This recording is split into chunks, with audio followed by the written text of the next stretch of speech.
సహోదరుడికి మధ్యలో ఏదైనా విభేదం వచ్చింది, ఏదైనా చిన్న మనస్పర్ధ వచ్చింది అనుకోండి, లోకంలో ఉన్న వాళ్ళైతే మనస్పర్ధలు వస్తే కొట్టుకుంటారు, తిట్టుకుంటారు, లేదా తప్పుడుగా ఈ వ్యక్తి గురించి అతను తప్పుడుగా మాట్లాడతాడు, ఆ వ్యక్తి గురించి ఇతను తప్పుడుగా మాట్లాడతారు. మీకు తెలియదు కాదు లోకంలో జరిగేది. క్రైస్తవ్యంలోకి వచ్చిన తర్వాత దేవుడు చెప్పిన మాటలు ఏంటో తెలుసండి. ఒక సహోదరుని ఎడల తప్పుదని చేస్తే ఏం చేయమని చెప్పాడు చెప్పండి బైబిల్లో? ఏం చేయాలి బైబిల్ ప్రకారం? క్రైస్తవుడు ఏం చేయాలి చెప్పండి?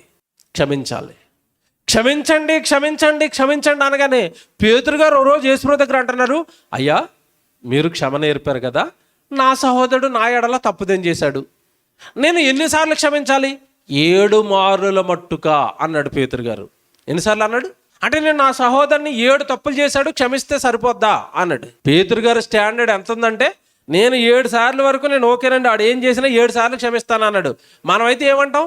అమ్మో 7 సార్లు తప్పులు చేసినా క్షమిస్తావు, నువ్వు చాలా భక్తుడివే అని మనం అనుకుంటాం. యేసుప్రభువు ఏమన్నాడు తెలుసా? సరిపోద్ది అన్నాడా? సరిపోద్ది అన్నాడా? సరిపోదు పేతురు ఆ స్టాండర్డ్ పరలోకానికి. మరి ఏం చేయాలి ప్రభా? ఎన్నిసార్లు క్షమించాలో ఒకటి తప్పు చేస్తే? 70 ఏండ్ల మారుల మట్టుకు. అదేనా బైబిల్లో ఉంది? 70 ఏండ్ల మారుల మట్టుకు అంటే అర్థం ఏంటి? నువ్వు బ్రతికేది ఎంత భూమి మీద? 60 సంవత్సరాలు, 70 సంవత్సరాలు.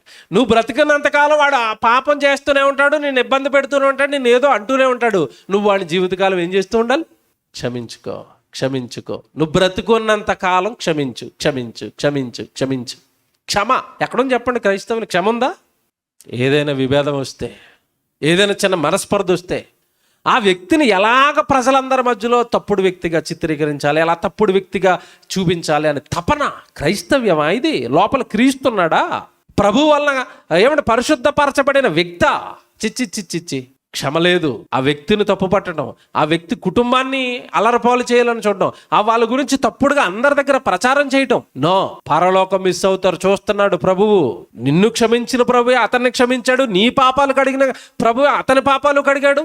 ఇద్దరు దేవుడికి సమానమే. మీ ఇద్దరి మధ్యలో విభేదాలు ఉండొచ్చు గాక, మీ ఇద్దరి మధ్యలో ఒకరికొకరు శత్రువులు అవ్వచ్చు గాక, పరలోకంలో ఉన్న కన్న తండ్రికి అందరూ సమానమే.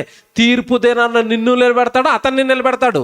నువ్వు మాట్లాడిన మాటలు, సహోదరుడి పట్ల నువ్వు చేసిన విషపూరిత ప్రచారాలు యేసుక్రీస్తుల వారు ముందుకు తెచ్చి అవే సాక్ష్యాలుగా పెట్టి, నేను పరిశుద్ధపరచుకున్న నా సహోదరుడి మీద నువ్వు చేసిన ఈ తప్పుడు పనికి గాను నిన్ను నరకానికి వేస్తానని అంటాడు.